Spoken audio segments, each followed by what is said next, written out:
everybody, welcome back to my YouTube channel. My name is Panashe Kimberley and you're watching With Love Panashe Kimberley. First off, I want to say thank you so much to all my subscribers.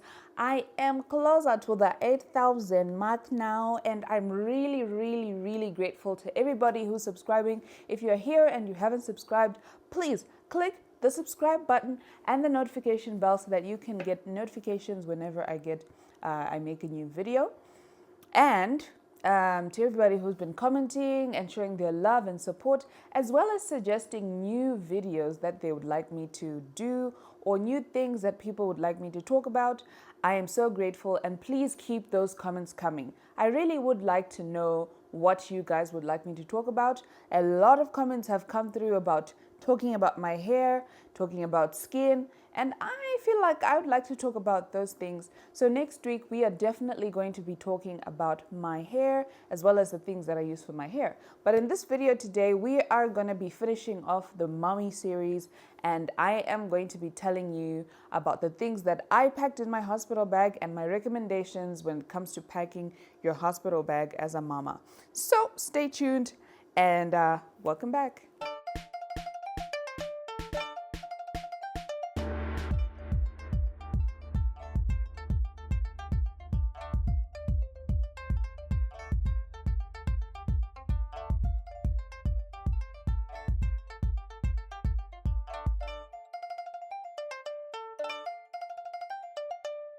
So today I was in a snacky mood and I really felt like eating some popcorn will help me. So excuse me, but I really feel snacky. And even the topping that I put on this popcorn is very nice. So I'll be eating some popcorn as I talk to you.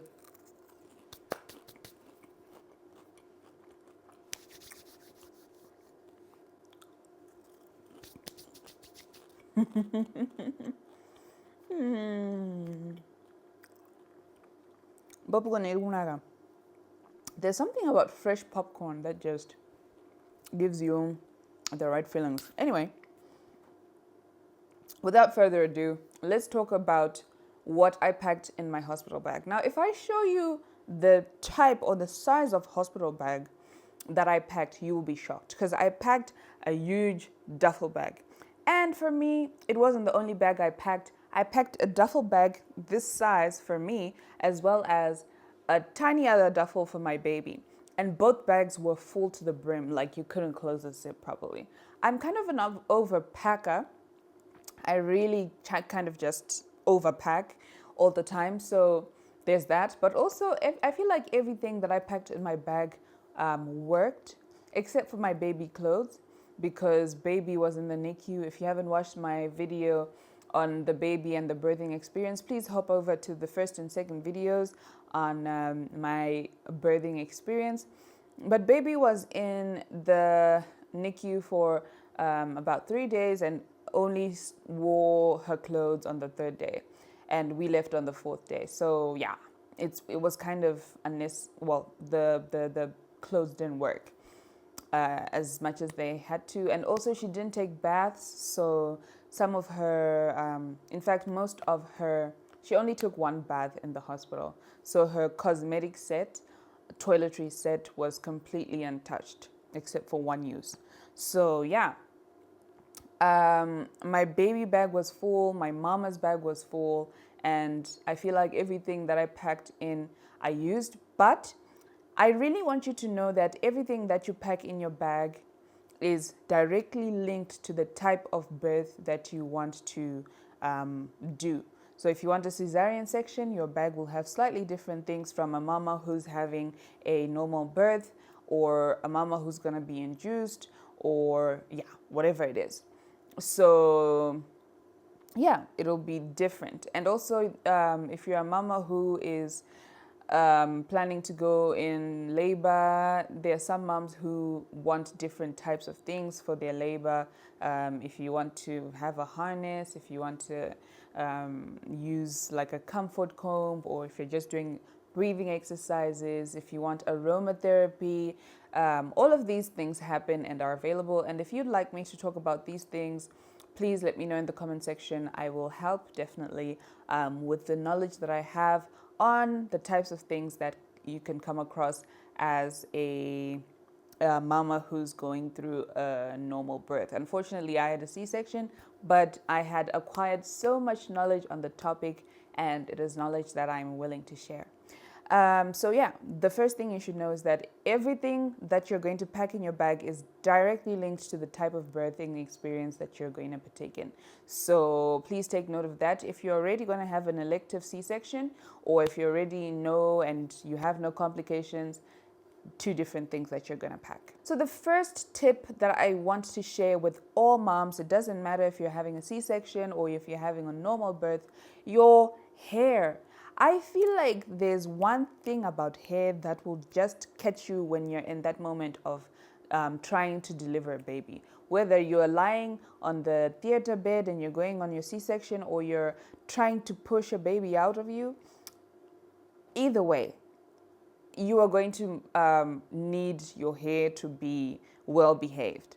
And I think I really, really would hate to have hair that is undone, like musoro snaguruka or musoro unes norwadza at that time, because already my body, your body will be in some kind of pain and a whole horde of discomfort. And then you also want to add your hair as a problem.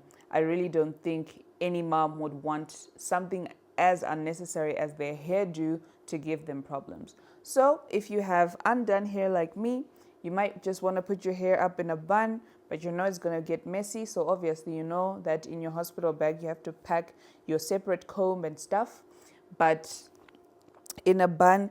And yeah, make sure that you don't do a low ponytail like the one I have, because you want to sleep on your back. So this is going to be hurting. And if you're going to get a hairstyle, make sure it doesn't have anything that will cause you discomfort, because you're going to be lying down and you're going to need all the comfort and all the surface area that you can get. So you don't want to be uncomfortable. You don't want your neck to be uncomfortable. Just make sure that whatever you do with your hair, ngariwe free. So whether it's free hand, I prefer free hand. Ndakaenda hangu ndine ma 1-1, but those were also ideal because I could tie them up here. And so it's either you're doing cornrows, you're doing braids that you can tie up here, you're doing whatever style it is. I recommend that you keep your gotsi free. The back of your head has got to be as free as possible. So, as I did with the previous video, I'm going to give you a list of essentials that you are going to need to pack in your hospital bag. And this is a generic list, anything that basically you need, the things that you just need. And I'm going to put this list up right now. Prepare to screenshot, right?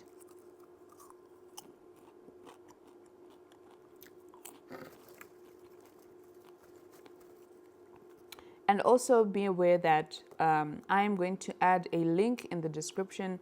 I've also added the link from the last video. I had promised a link in the other video and then I forgot to put it in the link. I apologize for that. That link is now available, and please go over to the description of the last video as well as the description in this video, and you will get the link to these two types of lists, so that you can be able to help yourself or help a friend who will be in need. So, Mom, the second thing that I need you to understand is whatever you're packing in your bag is for after the birth.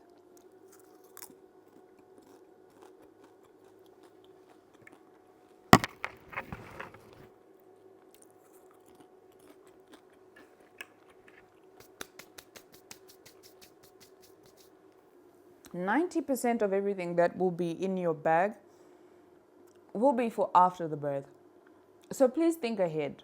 Think about how you would like to heal, how you would like to help yourself heal, whether it's going to be your ice packs.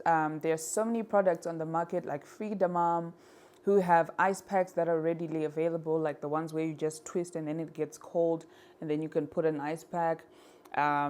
Or if you want to create your own ice pads or your padsicles, all of these things, you have to think ahead. Think about how you want to heal, because once the baby is here, the healing journey also begins. So what you need to think about immediately as you begin to pack your bag is your healing journey, how you want to be able to help yourself heal and also to make yourself comfortable as possible.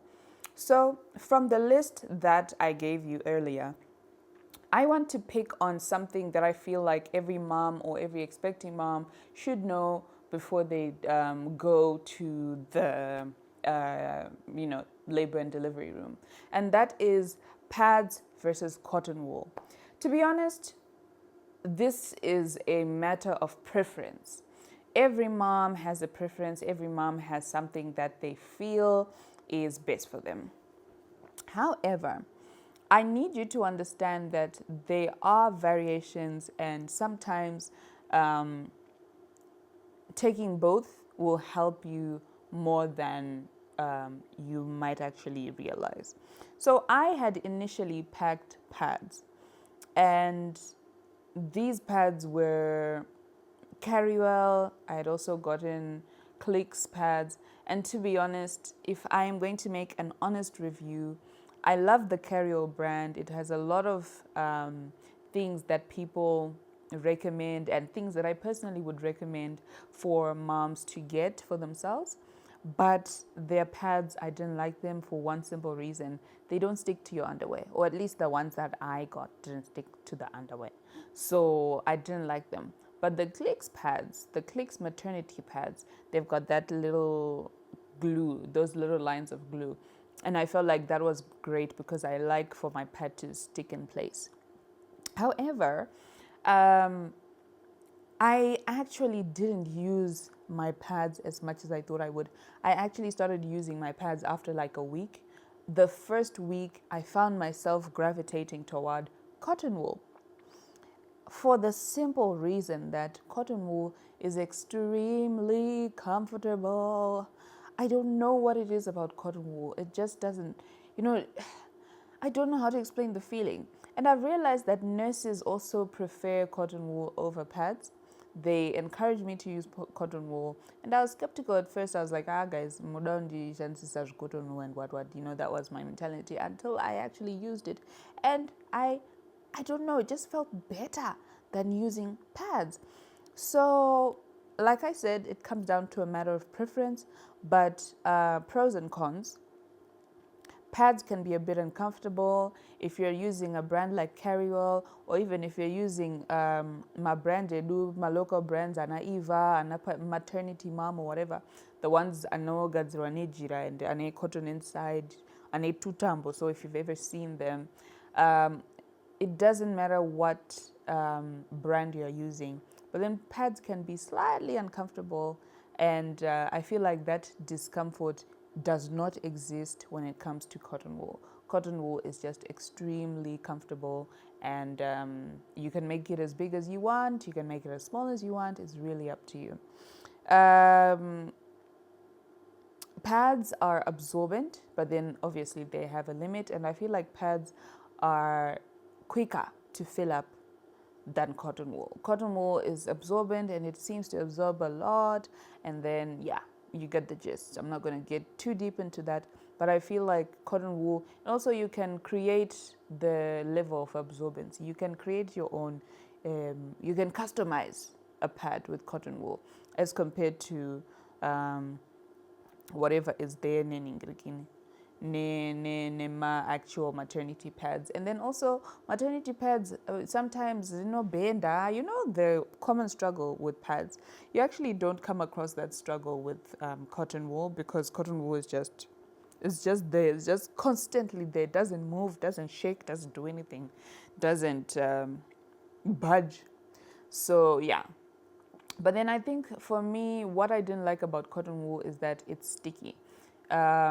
It's cotton wool, right? It flakes, meduga, and you find yourself having a little bit more to clean than when you're cleaning using a pad. So when you're using your pad, it's just taking it off and then you wash. But then when it's cotton wool, you find yourself having to now take off the little bits of cotton wool.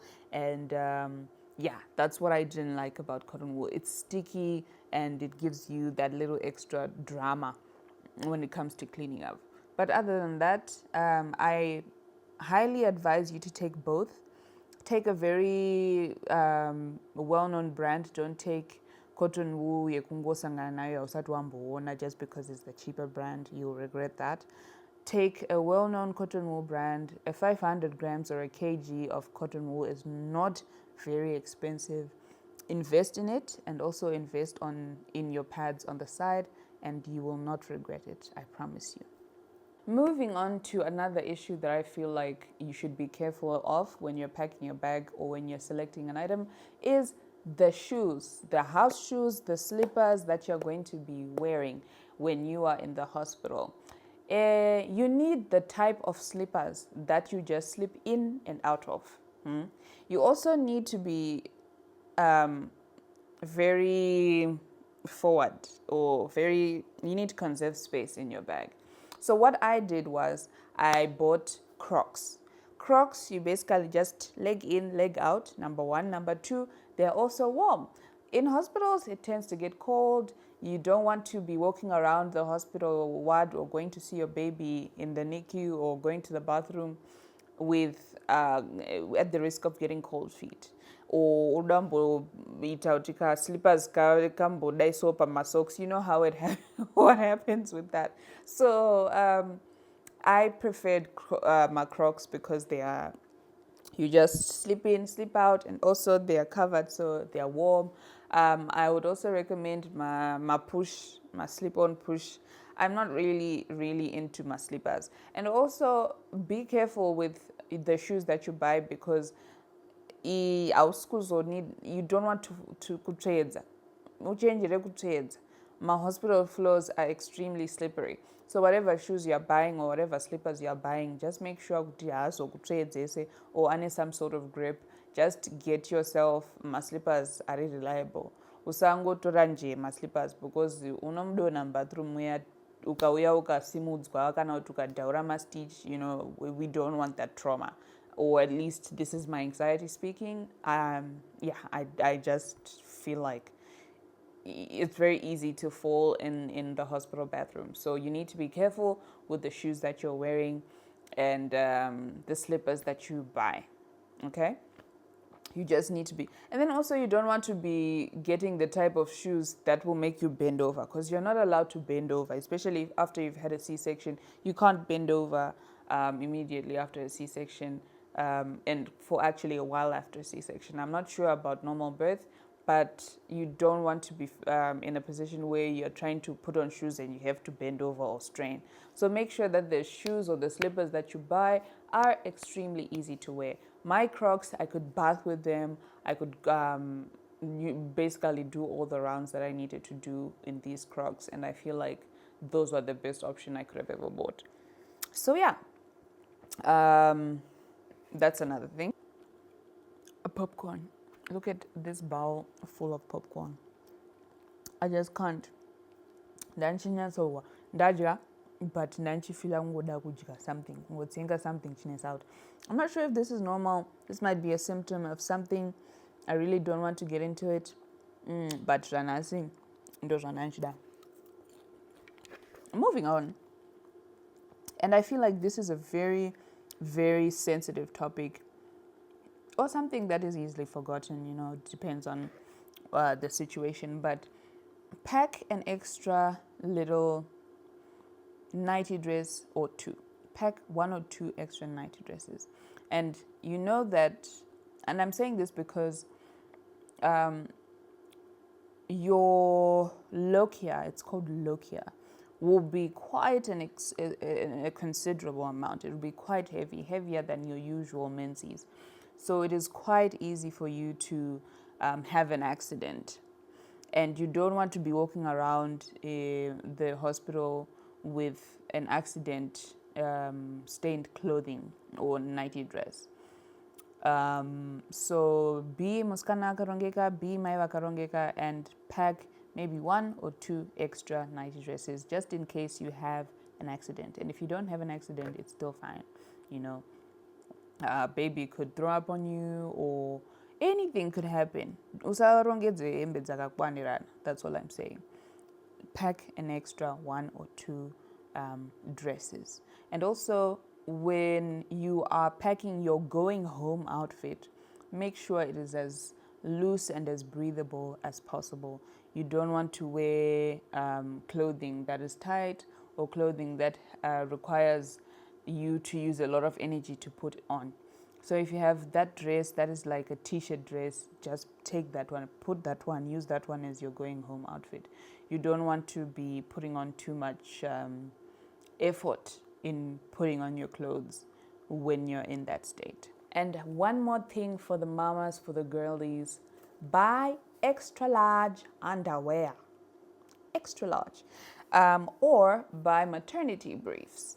I found that maternity briefs really helped me because they are stretchable, they are breathable, they really didn't give me any problem at all. You obviously cannot wear your normal underwear after giving birth for a numerous number of reasons. If you've had a C-section, you can't because your waistline on your underwear will be interfering with your C-section scar, so you can't do that. And even if you've had a normal birth, I just feel like you don't want to have that tightness of an underwear in that area. You need to be as free as possible. So either you buy yourself granny panties that are really big and breathable, or get yourself some maternity briefs because they will really help you, easy to put on as well as breathable. You know, you won't sweat, you won't have any problems. And also, most of these underwears are disposable, so you might as well just wear it and discard. It's really up to you. So yeah, you really need to get yourself some extra comfortable underwear for at least the first week of your recovery journey. Now we're moving on to the things that you should pack for baby. Remember, I said I had two bags that I had packed, one for myself and one for baby. So for baby, I'm going to put a screenshot on, a list again, and it's also going to be in the link. So prepare to screenshot, or just head over to the link in the description and you'll find it there. But for baby, do not necessarily follow my list. This is my list, the things that I packed. But you need to be able to you need to talk to the hospital or the clinic where you're giving birth and ask them what you should bring for your baby. These clinics and hospitals operate differently. They treat babies differently. And you need to ask them how they operate when it comes to baby. Do they need the receiving blanket from you? Do they need just baby's clothes? Or how long after birth will baby wear clothes or whatever? So you need to ask them. You actually need to visit. I recommend going and visiting and just familiarizing with the place where you're going to give birth before you go and give birth, so that when you go there, you're not in shock and it feels at least a little bit like home. Because the other thing is you don't want to be in shock. So I highly recommend that you go and just, have a little tour, maybe in your mind, familiarize yourself with the nurses, tell them to remember you and stuff like that, and tell them when you're coming in or when you're possibly coming in. Make a few friends so that it just feels like home. It really helped me because I didn't want that shock of these people coming in, of me going to the hospital and then there are new nurses, new faces everywhere. My doctor's not yet there and I'm just being, And even though the nurses that when I arrived, the nurses that I had initially seen were not the same nurses who were in for the time that I went in to give birth. even though they weren't the same, it did still feel kind of homely because I'd been there before, I'd familiarized with the place and stuff like that. So please go ahead and just make a random visit to the place where you are going to go and deliver your baby, and just familiarize yourself with their facilities, with their nurses, and tell them that you're going to be coming, and just make friends with them. And I think it will make your experience a whole lot better.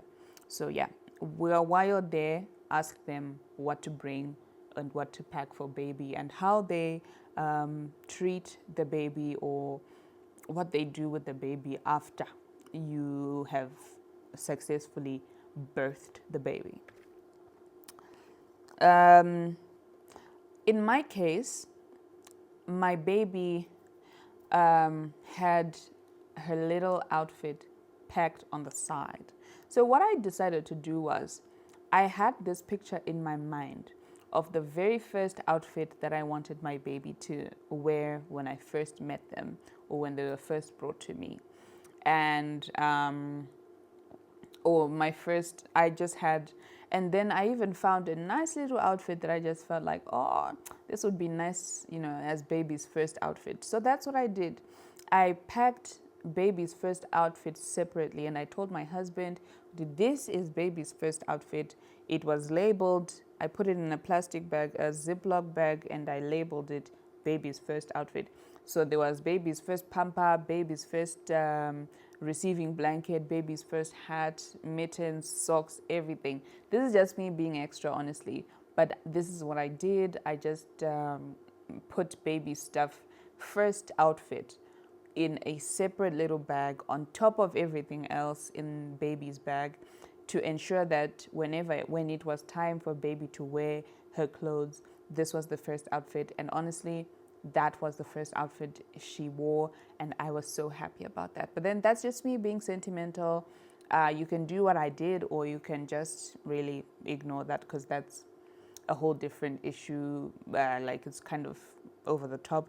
But if you feel like doing that, go ahead. Nobody's stopping you. It's your baby, it's your first time experience, and you are allowed to enjoy that moment in a way that you feel is right for you, okay?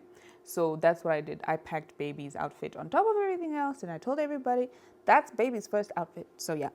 Another thing is, in as much as you will stay in the hospital for maybe 3 days or sometimes 4 days, the honest truth is that diapers will just fly. I don't know what it is with newborns, but they can literally go through 6 or 7 or 5 diapers in a day, and they will need to be changed every time. Now, I use Huggies Pampers, and Huggies Pampers, the newborn extra care has 25. I packed one pack of 25, and in the 4 days that I stayed there, anga, and my husband had to bring an extra pack. Of course, the other pack are not opera. I think we used 2. But the fact is, the first 25 anga apera within 4 days, it really shook me. So I then decided, you know what? Let me tell these people to ensure that they have at least 30 diapers packed in the bag if you're going to stay in the hospital for at least 3 or 4 days. Because you never know how many diapers baby is going to need, and also you don't want to find yourself in a situation where my diapers and my diapers are now but you don't want that situation. So better safe than sorry. Just pack a whole lot of diapers, because diapers just kind of disappear in the hospital.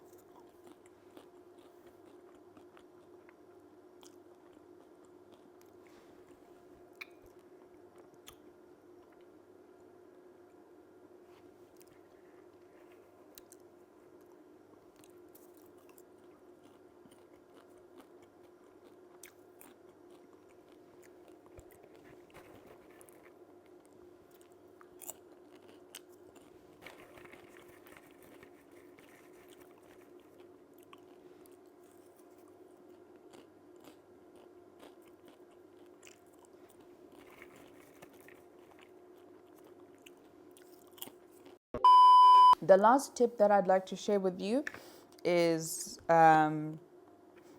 yes, baby products. I've shown you a list of items that I packed for baby, but I have not given you a list of baby products or specific brands that I packed, and I did that for a reason. The baby products that you buy for your baby are highly dependent on you as a mom. What brand do you feel safest using?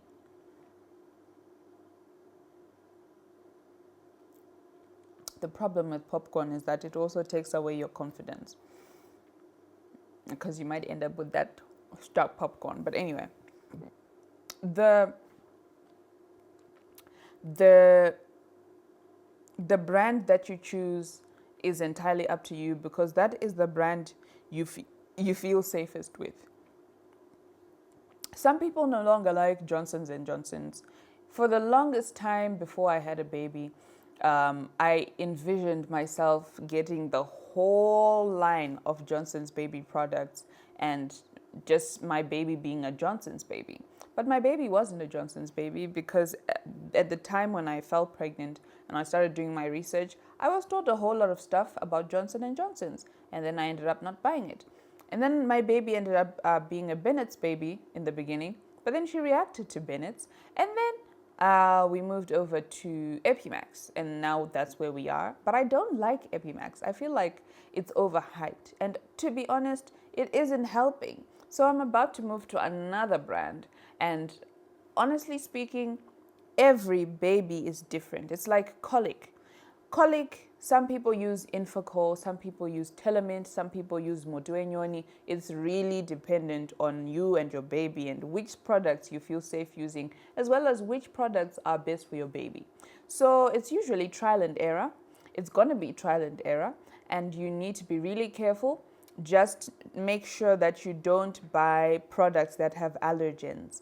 And I think that's the number one problem that comes with some of these overhyped products. They have allergens. So make sure that they have they're BPA free, they're hypoallergenic, they are fragrance free, because the last thing you also need is for your baby to be hyper fragranced. And this baby smells nice, but then because this smell is foreign to this baby. This baby is only supposed to smell you and your milk, but now they're smelling something or some foreign substance on themselves. And yeah, confusion for the baby. Even their skin, baby's skin is so sensitive. So you want to find yourself a product for baby that does not make their skin react.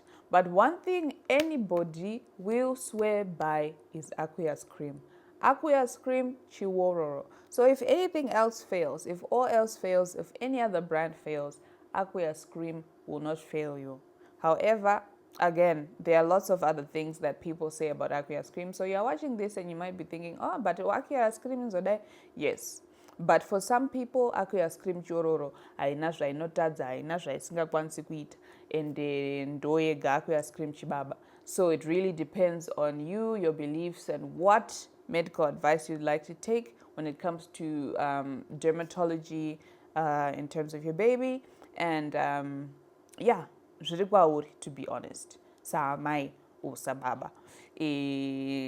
But if all else fails, Aqueous cream shata. If all else fails, I'm thinking of moving to coconut oil, to shea butter.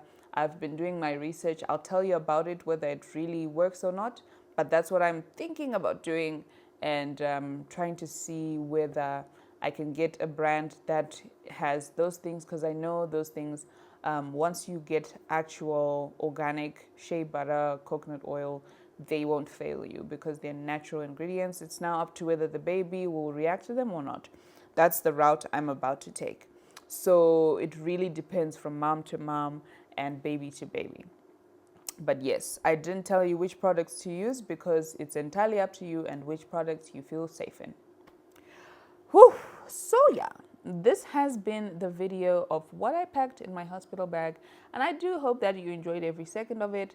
If you're an upcoming mom, I hope this video will help you. If you are a soon to be later in the future mom save this video, and hopefully it will help you. I will probably update it as we go, as we grow, but this is the first cut, the first my first take on what to pack in your hospital bag and my pro tips and whatnots, as well as what not to do and what to do.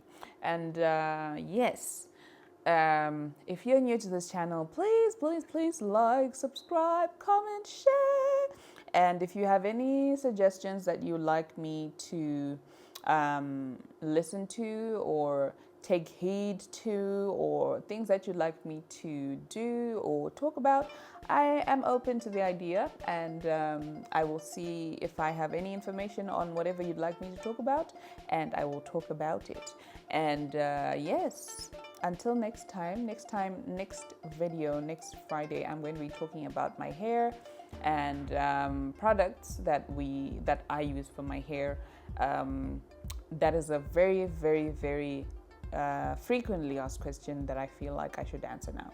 So yeah, until next week, bye.